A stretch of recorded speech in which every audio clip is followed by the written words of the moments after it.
ظهر مقطع فيديو من كام يوم في مجموعة من الأغنام بتدور بشكل دائري حوالين بعض مع اتجاه عقارب الساعة. ايه حقيقة الفيديو ده؟ تابع الفيديو للآخر.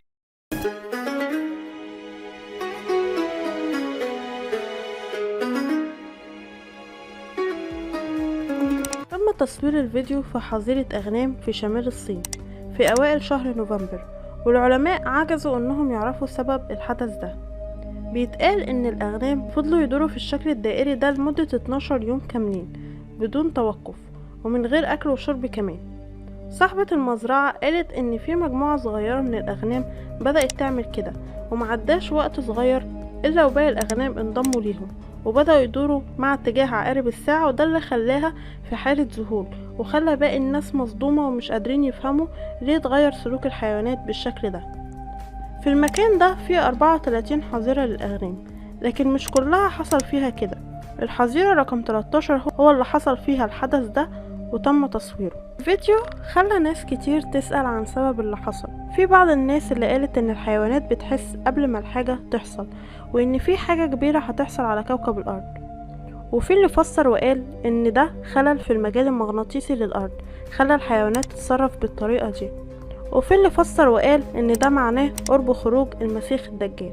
الحقيقة ان الخبراء في علم الأحياء والحيوان قالوا ان الحيوانات احيانا بيحصل لهم فقد في التركيز، فبتبدأ تعمل عروض حركية مختلفة وبترجع لحالتها الطبيعية بسرعة. لكن الغريب في الفيديو ده ان الأغنام فضلوا 12 يوم متواصلين يعملوا كده، وده اللي خلى فيه قلق عند ناس كتير، وناس كتير بدأت تبحث في الموضوع.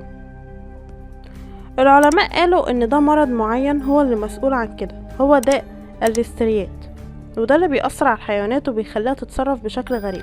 داء الليستريات عبارة عن جرثومة ليستيرية مستوحدة بتصيب الحيوانات بالتهاب في الدماغ، وده بيؤدي إلى التشويش وبيخليها تتصرف كده. وده عادة بيحصل بعد ما بتاكل العلف اللي بيكون فيه جرثومة الليستريات. وضحت صاحبة المزرعة في الصين إنها قدمت لقطيع الأغنام وجبة خفيفة عبارة عن علف، وبعد ما الأغنام أكلت بدأت تتصرف بالطريقة دي.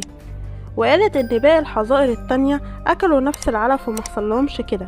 ايه السبب؟ محدش يعرف. بعد ما الفيديو نزل ابتدت تظهر فيديوهات كتير عن حيوانات تانية بتعمل نفس الحركة، سواء سلاحف او اسماك قرش او دود. يا ترى هيطلع داء فعلا بيصيب الحيوانات ولا في حاجة خطيرة هتحصل؟ اكتبولي تحت في الكومنتات.